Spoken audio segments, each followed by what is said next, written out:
আসসালামু আলাইকুম এভরিওয়ান, কেমন আছেন আপনারা সবাই? আশা করি সবাই খুব ভালো আছেন, সুস্থ আছেন। আমার নতুন স্টাডি ব্লগে আপনাদের সকলকে ওয়েলকাম জানাচ্ছি। কালকে বিকালে আমি ঈদের ছুটি থেকে চলে এসেছি ময়মনসিং আমার হোস্টেলে। অনেক দিন এবার ছুটি কাটিয়েছি বাসায়। তো ভাবলাম যে যেহেতু পড়াশোনার কোনো টাচে নেই, তো আবার রেগুলারলি পড়াশোনা শুরু করতে হবে। তো সেই জন্য আগে ঘুমিয়ে যাওয়ার প্ল্যান করেছিলাম যে সকাল থেকে পড়বো, কিন্তু ফোন চালাতে চালাতে আসলে কখন যারা 3টা বেজে গিয়েছিল সেটা আমি খেয়ালই করিনি। তারপরে সকালে ঘুম থেকে উঠলাম আমি 12টায়, তাড়াতাড়ি জাস্ট কফিটা রেডি করে বসলাম পড়তে। কিন্তু দুপুর টাইম তো অন্য কিছু পড়া হচ্ছিল না, তো ভাবলাম যে একটু ম্যাথ করি। ম্যাথ জিনিসটা আমি একবার করেছি প্রথম থেকে শেষ পর্যন্ত, ম্যাথটা এখনও আমার আয়ত্তে আসেনি ভালো মতো।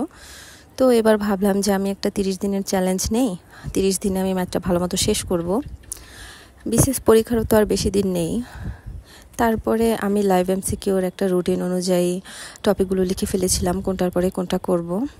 তো বাস্তব সংখ্যা দিয়ে শুরু করেছি, রুটিনের প্রথম দিকে ছিল টপিকটা। তো বাস্তব সংখ্যা শুরু করার সময় দেখলাম যে আসলে অনেক ম্যাথ আমি ভুলেই গিয়েছি এই প্র্যাকটিস না করতে করতে।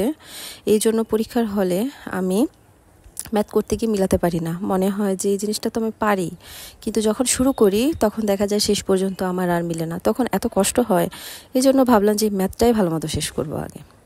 তো আমি খায়রুল স্যারের ভিডিও থেকে কিছু কিছু ম্যাথ দেখলাম, ওনার ভিডিও তো আমার অনেক পছন্দ। তারপরে কিছু কিছু ম্যাথ একটু আমি নোট করে নিচ্ছিলাম এবং কয়েকটা এমনি জাস্ট প্র্যাকটিস করছিলাম নিজের মতো করে।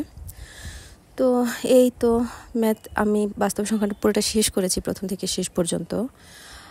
আর আপনারা আমাকে প্লিজ সাপোর্ট করবেন, আমি তো একদম নতুন, ইউটিউবে নতুন করে ভিডিও আপলোড করছি। তো যদি আপনাদের কোনো সাজেশন থাকে কোনো কিছুর মডিফাই করতে হলে আপনারা প্লিজ আমাকে কমেন্ট করে জানাবেন এবং আমার নতুন চ্যানেলটার পাশে থাকবেন, সাবস্ক্রাইব করবেন এবং আমাকে বারবার কমেন্ট করবেন, লাইক করবেন, শেয়ার করবেন।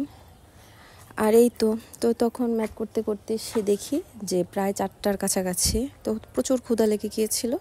তো ভাত খাওয়া শুরু করলাম, তো ভাবলাম যে একটু রেস্ট করি, আবার সন্ধ্যা থেকে পড়াশোনা শুরু করব। এই তো